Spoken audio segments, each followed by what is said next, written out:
Hello everyone. आज हम transportation problem का initial basic feasible solution Vogel's approximation method से फाइंड आउट करेंगे। तो सबसे पहले इसका वर्किंग रूल देखते हैं। तो हमारे पास क्या है कि हमें पेनल्टीज़ कैलकुलेट करनी है for each row and column by subtracting the smallest CIJ from the next smallest CIJ। Penalties कैसे कैलकुलेट करते हैं? हमें हर रो और हर कॉलम के लिए पेनल्टीज़ कैलकुलेट करनी होती है ट्रांसपोर्टेशन प्रॉब्लम में bye subtracting the smallest CIJ। Smallest cost देखनी है और उसको नेक्स्ट स्मॉलेस्ट कॉस्ट से सब्ट्रैक्ट कर देना है, ठीक है। और ये पॉजिटिव लेना है हमें, ठीक है। उसके बाद सेकंड स्टेप हमारे पास क्या है? सिलेक्ट द रो और column with the largest penalty. फिर हमें देखना है कि इनमें सबसे लार्जेस्ट पेनल्टी कौन सी है और उसको हम क्या कर देंगे? इन सर्कल कर देंगे। फिर हमारे पास स्टेप 3 क्या है कि सिलेक्ट करो उस सेल को जिसका लोवेस्ट CIJ हो। जैसे कि हमने पेनल्टी देख ली सबसे लार्जेस्ट, उसके बाद हम उसके कोरस्पॉन्डिंग रो और कॉलम में गए और फिर हमने देखा उधर लोवेस्ट कॉस्ट कौन सी है, उसको हमने इन रेक्टेंगल कर दिया। उसके बाद हमारे पास है उसको एलोकेट करो as many units as possible. और यही स्टेप हमें फॉलो करने हैं स्टेप 1 to 4 तक, जब तक हमारे पास एलोकेशंस असाइनमेंट्स सबकी नहीं हो जाती। तो इसको एक एग्जाम्पल से समझते हैं। तो हमारे पास ये ट्रांसपोर्टेशन प्रॉब्लम है जिसमें हमारे पास ये तो ओरिजिन है O1 O2 और O3, और ये हमारे पास डेस्टिनेशन है D1 D2 D3 D4। D1 की डिमांड है प्रोडक्ट की 14 यूनिट्स, D2 की डिमांड है 12 यूनिट्स, D3 की डिमांड है 23 यूनिट्स और D4 की डिमांड है 17 यूनिट्स। O1 के पास ओरिजिन O1 जो है उसके पास एलिजिबिलिटी कितनी है प्रोडक्ट की? 18 यूनिट्स। और O2 ओरिजिन के पास एलिजिबिलिटी कितनी है प्रोडक्ट की? 27 यूनिट्स। और O3 के पास एलिजिबिलिटी कितनी है प्रोडक्ट की? 21 यूनिट्स। तो हमें इस प्रॉब्लम का initial basic feasible solution find out करना है बाय वोजल्स अप्रॉक्सीमेशन मेथड। तो सबसे पहले हम चेक करेंगे कि हमारे पास जो प्रॉब्लम है वो बैलेंस्ड है या नहीं है। बैलेंस्ड कैसे चेक करते हैं? हमारे पास कंडीशन क्या है कि टोटल एलिजिबिलिटी जो हो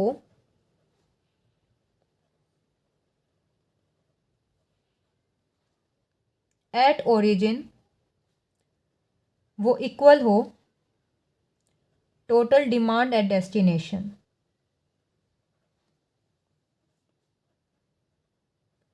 अगर ये इक्वल है तो हम कहते हैं कि हमारे पास जो ट्रांसपोर्टेशन प्रॉब्लम है वो बैलेंस्ड है।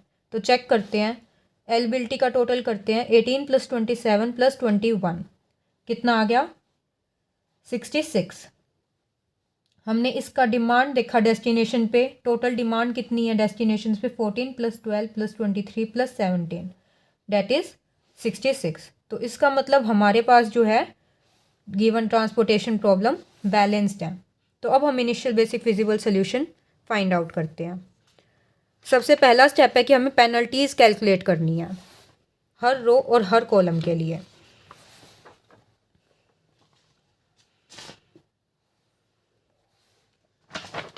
तो हमने इसे राइट डाउन कर लिया।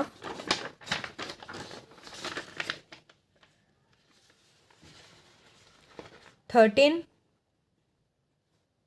25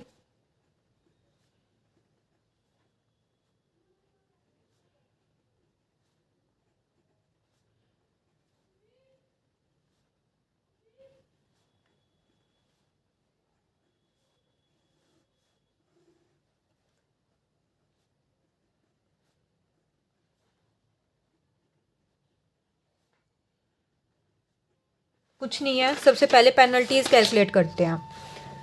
पेनल्टीज़ P से डिनोट कर रही हूँ। सबसे पहले हम इधर इस रो के लिए कैलकुलेट करते हैं। इस रो के लिए हमारे पास सबसे स्मॉलेस्ट कॉस्ट कौन सी है? 13 25 12 और 21 दैट इज़ 12।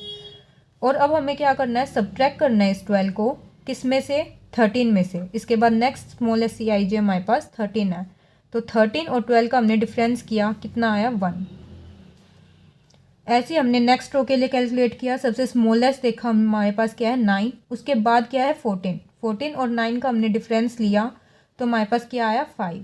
उसके बाद सिमिलरली हमने इस रो के लिए देखा, सबसे कम 12 है और उसके बाद 15, तो हमारे पास डिफरेंस आया 3।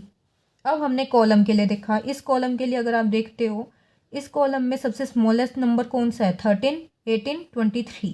कोस्ट में आपको फाइंड आउट करना है। 13, उसके बाद क्या है? 18। तो हमारे पास इसका डिफरेंस हो गया 5। ऐसे ही हमने इसमें देखा 15 और उसके बाद 23, तो हमारे पास क्या आ गया? 8। इसमें सबसे स्मॉलेस्ट कौन सा है? 12, और उसके बाद नेक्स्ट स्मॉलेस्ट देखते हैं तो 12 ही है, तो हमारे पास उनका डिफरेंस हो गया 0। ऐसे ही हमने इस कॉलम के लिए देखा, सबसे कम है 9, उसके बाद है 16, तो हमारे पास यहाँ पे 7। अब हमने लार्जेस्ट पेनल्टी देखनी है, क्या है लार्जेस्ट पेनल्टी? हमारे पास 8 है। हमने उसको क्या कर दिया? इन सर्कल कर दिया। उसके कॉरस्पॉन्डिंग हम कॉलम में गए। अब इस कॉलम में हम गए तो हमने यहाँ पे स्मॉलेस्ट कोस्ट जो है वो देखनी है। स्मॉलेस्ट कोस्ट कौन सी है? 15, तो हमने उसको रेक्टेंगल में बंद कर दिया। ठीक है, अब हम इसको जितनी एलोकेशन हम इसको दे सकते हैं वो देंगे। कितनी यूनिट्स हम इसको दे सकते हैं? 12 और 21 में से, डेट इज़ 12, तो हमने 12 दे दी इसको यूनिट। ठीक है, और हमारे पास ये कट हो गया यहाँ पे 0, 12 माइनस 12 0, 21 माइनस 12 9। ठीक है, और बाकी जो एलिमेंट्स बच गए इसके कॉलम में, अब हमारे पास जो इसकी जो डिमांड है वो कंप्लीट हो गई है, तो हमें और किसी से कुछ और किसी और ओरिजिन से यूनिट्स ट्रांसफ़र करवाने की कोई ज़रूरत नहीं है, तो हमने यहाँ से बाकी एलिमेंट्स को कट कर दिया। ठीक है, ऐसे ही हमने नेक्स्ट वाई लिखी 13, 12, ये वाला कट हो गया 12, 21, 18, 14 और 9, 23, इसको एलोकेशन कितनी मिले? 12, उसके बाद यहाँ पे 12 और यहाँ पे 16, 14, 23 और 17, यहाँ पे 18, 27 एंड 9। फिर हमने पेनल्टीज़ कैलकुलेट की। 12 है सबसे कम, उसके बाद 13, तो पेनल्टी क्या आई? 1। यहाँ पर 9, उसके बाद है 14, 5। यहाँ पर 12, उसके बाद है 16, तो 4। यहाँ पर देखा हमने, इसके लिए हमारे पास क्या है? 9 और 16 में से 7, यहाँ पर 0 और यहाँ पर 5। लार्जेस्ट पेनल्टी मेरे को दिख रही है 7, तो मैंने इसे इनसर्कल किया। इसके कॉरस्पॉन्डिंग गई मैं कॉलम में, स्मॉलेस्ट सी आई जे देखा, वो मुझे ये दिखा, इसको इन रेक्टेंगल किया और इसको ज़्यादा से ज़्यादा यूनिट्स दी। 17 यहाँ पर, 27 यहाँ पे, 17 दे सकती हूँ मैं ज़्यादा से ज़्यादा, तो यहाँ पर 0 हो गया और यहाँ पे 10 रह गया। तो हमने इसके कॉरस्पॉन्डिंग, अब ये 0 हो गई है इसकी डिमांड, तो यहाँ पर हमने बाकी ओरिजिन से कुछ और लेने की ज़रूरत नहीं है, तो इसको कैंसिल कर दिया। ठीक है, ऐसे ही अब हम नेक्स्ट वाला लिखेंगे 13, 12, 18, 14, 23, 12 और यहाँ पर 18, 10 और 9, यहाँ पर 23 और यहाँ पे 14। फिर से पेनल्टीज़ कैलकुलेट की हमने। 13 और 12 की 1, 18, 14 की 4, 23 और 12 की 11 और इसकी की तो 0 और इसकी की तो हमारे पास 5। तो हमारे पास लार्जेस्ट पेनल्टी कौन सी है? 11, तो इसको इनसर्कल किया। इसके कॉरस्पॉन्डिंग अब हम रो में गए तो मुझे इसकी स्मॉलेस्ट सी आई जे कोस्ट क्या दिखी? 12, और इसको ज़्यादा से ज़्यादा यूनिट्स दी। कितनी दे सकती हूँ? 9, तो यहाँ पर 9 दी इसको कोस्ट, और इसका डिफरेंस कितना आया? 14। ठीक है, अब ये क्या हो गया? 0, तो इसके कॉरस्पॉन्डिंग रो में और कोई एलिमेंट सेल में जितना भी है कैंसिल कर दिया। अब यहाँ पे 13, 12, 18, 14 और यहाँ पे 18 और 10। पेनल्टी कैलकुलेट की। 13 और 12 का 1, 18, 14 का 4 और यहाँ पर इसकी पेनल्टी 14 और 12 की 2, 18 और 13 की 5। इसको इनसर्कल किया, इसके कॉरस्पॉन्डिंग गए स्मॉलेस्ट सी आई जे 13, ये कैंसिल किया तो यहाँ पे 4 और ये 0, ये कैंसिल हो गया। ठीक है, अब हमारे पास क्या है नेक्स्ट कि 12 और 14 है, यही रह गए हैं 12 और 14 और यहाँ पे 1, 4 और 10। ठीक है, और यहाँ पे 14, तो इसमें पेनल्टी कैलकुलेट करेंगे तो 12 और 14, इस पर पेनल्टी कैलकुलेट करेंगे तो 2। लार्जेस्ट हमें ये दिखा, स्मॉलेस्ट लार्जर में ये दिखा, फिर उसके बाद यहाँ पे हमने इसको इंसर्कल किया, यहाँ पे 4 और यहाँ पे 0, तो इसको कितनी मिली है 10। ऐसे अब हमारे पास 12 ही रह गया, तो यहाँ पे 4 और 4, तो यहाँ पे कैंसिल 4। अब हम देखते हैं ट्रांसपोर्टेशन कॉस्ट हमारे पास कितनी आई। हमने कैलकुलेट कर लिया है पूरा।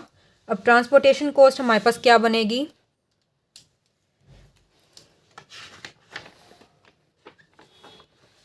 Z इज इक्वल टू में ट्रांसपोर्टेशन कॉस्ट, वो क्या है 12 और 15, यानी कि 12 × 15। ऐसा हम इसलिए कर रहे हैं, हमें क्या करना था कि O1 से OI से DJ तक कितनी प्रोडक्ट की कितनी यूनिट्स को ट्रांसफ़र किया जाए, OI से DJ तक प्रोडक्ट्स की कितनी यूनिट ट्रांसफ़र की जाए कि हमारे पास ट्रांसपोर्टेशन कॉस्ट मिनिमम आए। ये जो मेरे पास ट्रांसपोर्टेशन कॉस्ट गिवन है, ये गिवन है प्रोडक्ट की एक यूनिट ट्रांसफ़र के लिए, कि O1 से D1 को प्रोडक्ट की सिर्फ एक यूनिट ट्रांसफ़र की गई है, तो मेरे पास कॉस्ट 13 है। ठीक है, तो अब हम देखते हैं, जैसे कि तो हमारे पास 12 × 15 plus 17 × 9 plus 9 × 12 plus 14 × 13 plus 10 × 14 plus 12 × 4, ये हमारे पास ट्रांसपोर्टेशन कॉस्ट हो जाएगी। वोजल अप्रोक्सीमेशन मेथड से हमें ट्रांसपोर्टेशन कॉस्ट सबसे मिनिमम मिलती है। हमें पता है कि ट्रांसपोर्टेशन प्रॉब्लम का इनिशियल बेसिक फिजिबल सोल्यूशन निकालने के लिए हमारे पास बेसिकली 3 मेथड्स होते हैं, north west corner method, least cost method, Vogel's approximation method. इसमें से ये हमारे पास बेस्ट मेथड है कि हमारे पास इनिशियल बेसिक फिजिबल सोल्यूशन सबसे बेस्ट मिलता है, मतलब कि ट्रांसपोर्टेशन कॉस्ट कम से कम मिलती है हमें।